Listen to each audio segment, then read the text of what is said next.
Bonjour à tous, j'espère que vous allez bien. Je suis amenée aujourd'hui à faire une guidance un petit peu explicative, donc je vais tirer une ou deux cartes et puis je vais me laisser aller après pour vous donner quelques éléments de réponse par rapport à la thématique qui tombe. Donc je suis avec l'oracle de la transformation énergétique d'Isabelle Serre et j'ai la thématique de la colère qui tombe. Donc effectivement, la colère peut être quelque chose que l'on exprime. Je dirais quelque part, il vaut mieux l'accueillir, cette colère, et l'exprimer, puisque si on la garde en soi, c'est assez destructeur en définitive. Donc là, on est sur des énergies de colère. Des énergies de colère puisque, selon moi, on ressent beaucoup de culpabilité puisqu'on a une compréhension des choses qui se sont jouées dans notre vie, en général, et que ce soit dans les relations professionnelles, amicales ou familiale ou amoureuse, il peut y avoir des situations où effectivement on soit, je dirais, dans des vibrations de colère. Et là, aujourd'hui, on vous invite vraiment à être véritablement à l'écoute de vos envies, à être finalement en accord avec vous-même, aligné avec vos valeurs personnelles, celles que vous avez, je dirais, plus ou moins concoctées après une forme de crise existentielle durant laquelle, ce qu'on appelle plus ou moins la nuit noire de l'âme, durant laquelle on se déleste effectivement de notre ancien nous, composé effectivement, structuré par l'éducation parentale, par l'école, par la société, etc., avec des valeurs particulières, des conditionnements, des schémas de pensée aussi particuliers. Et à partir du moment où on se transforme, effectivement, on a cette nuit noire de l'âme, on a la compréhension de nos schémas, de nos comportements, et quelque part, on peut avoir une certaine colère envers nous, de nous être oubliés finalement, à ne pas écouter nos envies. Donc là, aujourd'hui, on est, pour certaines personnes, bien sûr, pas tout le monde, dans des vibrations de colère, qui sont, je dirais, accompagnées de doutes, mais tout simplement parce que vous n'écoutez pas, en fait, vos envies, vraiment. Là, l'idée, c'est d'être en accord avec vous-même, c'est ce qu'on appelle l'alignement, être en accord, aligné entre son âme, son cœur et son esprit, ce qui fait que toute parole, tout acte, toute situation qu'on va engendrer sera en accord avec nous, et tout ce qui ne correspond plus à cela, que ce soit des situations, des lieux de vie même, ou des relations, on s'en déleste, parce que ça ne vibre plus avec la personne que l'on est devenu. Donc c'est vrai que c'est quelque chose qui peut effectivement, que l'on peut appréhender, qui peut faire un petit peu peur de ce changement, puisqu'on a ce sentiment finalement qu'il n'y a pas de retour en arrière, qu'à partir du moment où on change, on va devoir suivre cette évolution, suivre le cours d'eau. Et certaines personnes veulent encore contrôler cette évolution et réfrènent un petit peu cet appel de l'âme à se transformer. Et pour le coup, ils sont dans une forme de résistance. Et c'est ce qui amène cette forme d'inconfort, de colère aussi. Ça peut amener cette forme de colère. D'accord ? Donc, on est vraiment dans cette thématique sur la colère. Donc, on va voir avec l'oracle Les Portes de l'âme, qu'est-ce qui peut bien vous amener cette colère, outre le fait de ne pas écouter vos envies. Qu'est-ce qui vous pousse à ne pas écouter vos envies, en fait? D'accord? Alors, je vais demander une carte avec l'oracle Les Portes de l'âme. Le contrôle.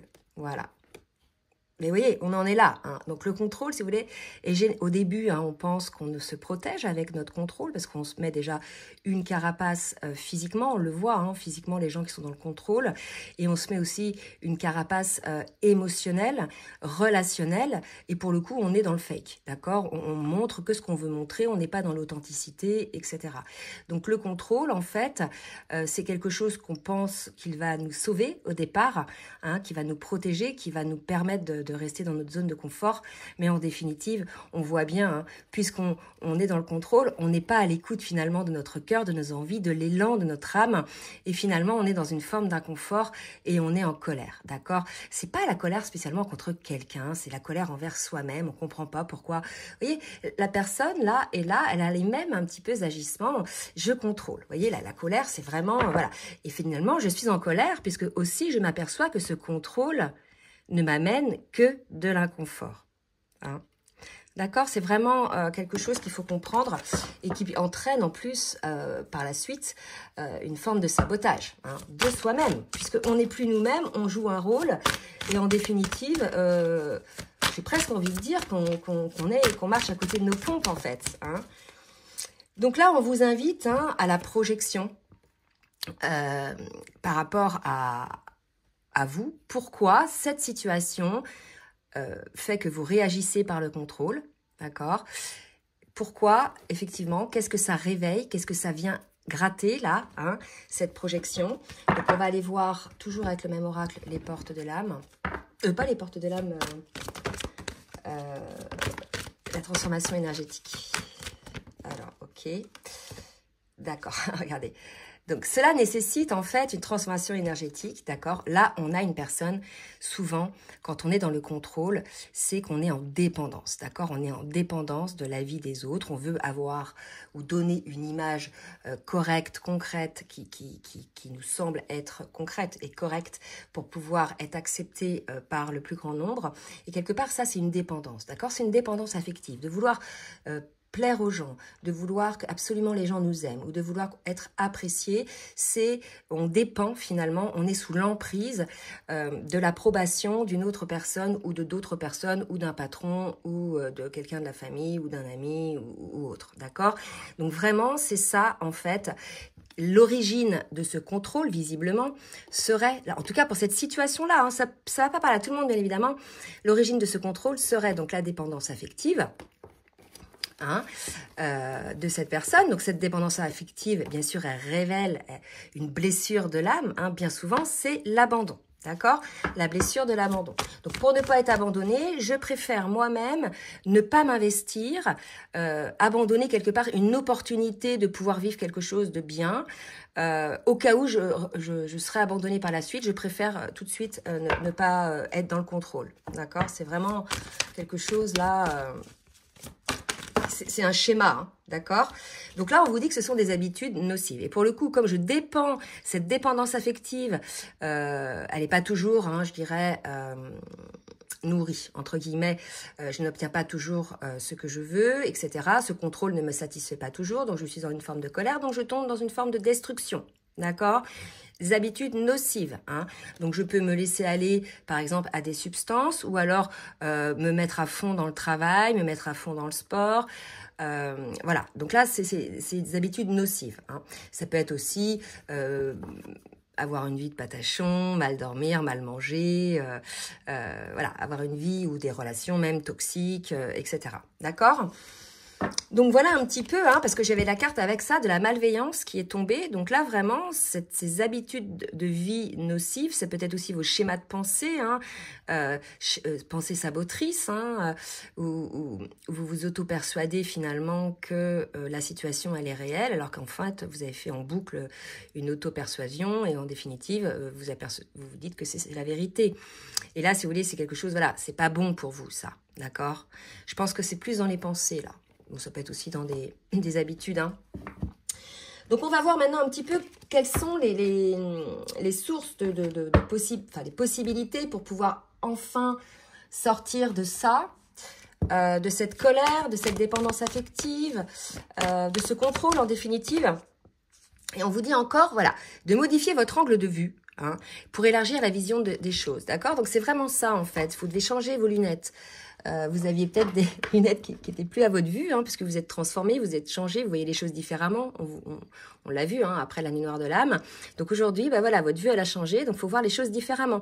En fait, vous avez changé, vous avez eu la nuit noire de l'âme, vous êtes délesté de certains schémas, de certains carcans, obligations, etc. Mais vous avez gardé vos habitudes comportementales de réflexion, etc. Ça, c'est resté encore, d'accord?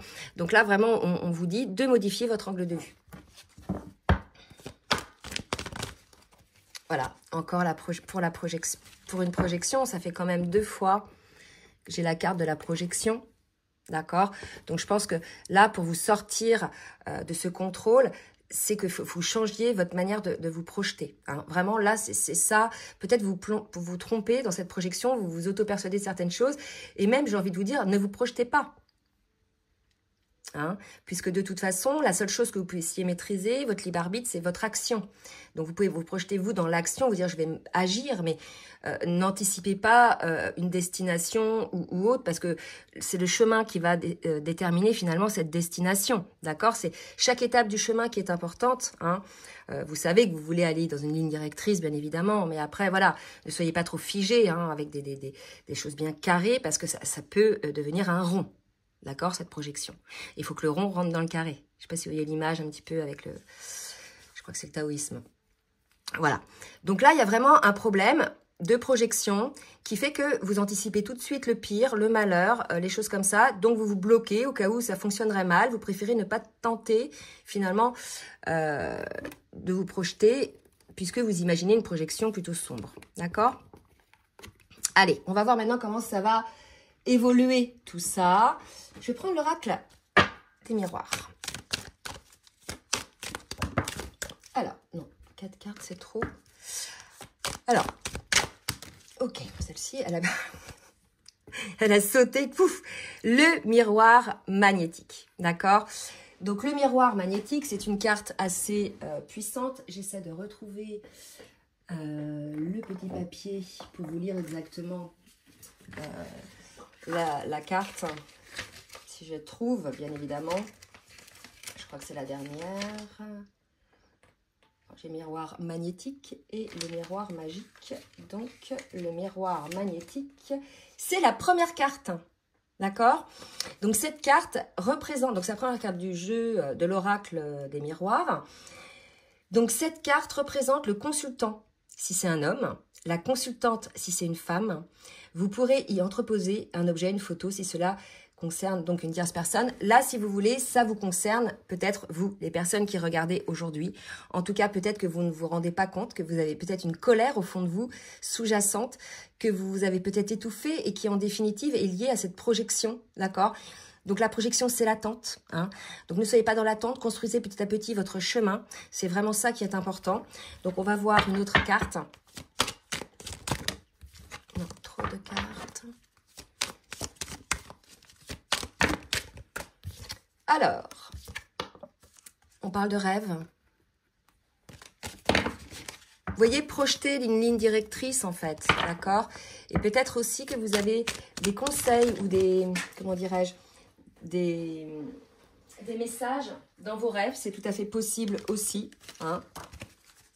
Allez, une dernière. Je ne sais pas pourquoi j'avais l'oracle matériel mélangé. Une dernière. Et on vous parle d'une forme de correspondance, d'accord? Donc, peut-être que vous allez pouvoir échanger sur cette colère.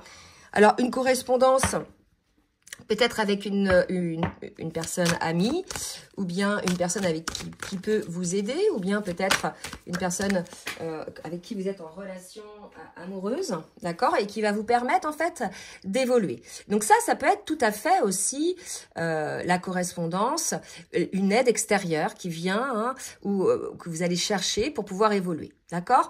Donc ça, c'est important aujourd'hui pour sortir de cette colère. Là, on est en train de me dire qu'il va peut-être falloir échanger, en discuter. Donc avec qui vous souhaitez, c'est peut-être avec la personne en question ou le patron en question ou la situation en question. Vous ne discutez pas avec une situation, mais vous voyez. Donc là, la nécessité d'échanger là-dessus. Hein, c'est vraiment important. D'accord? Voilà, bah écoutez, c'était une petite guidance concernant effectivement des énergies de colère que vous pouvez avoir en ce moment. Pour certains et certaines, bien sûr, ça ne va pas parler à tout le monde, mais en tout cas, voilà, peut-être qu'il va y avoir des petits éléments de réponse dans cette guidance pour certains et certaines. Donc, n'hésitez pas, bien évidemment, à faire un retour en commentaire hein, pour aider les autres, bien évidemment, dans le collectif. Je vous dis à très bientôt. Au revoir. Je vous remercie pour votre fidélité et votre écoute. Si cela vous a plu, n'hésitez pas à partager.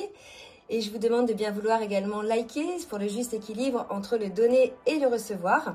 N'hésitez pas également à vous abonner et à cliquer sur la petite cloche 2 fois afin d'avoir les notifications dès que les vidéos sortent. Je propose également des rendez-vous, des guidances personnalisées ou bien des accompagnements sur votre parcours d'éveil ou votre parcours de lien d'âme. Vous avez dans la barre de description sous la vidéo donc mon adresse mail pour prendre tout rendez-vous. Je vous souhaite une très belle journée et je vous dis à très bientôt. Bisous, bisous.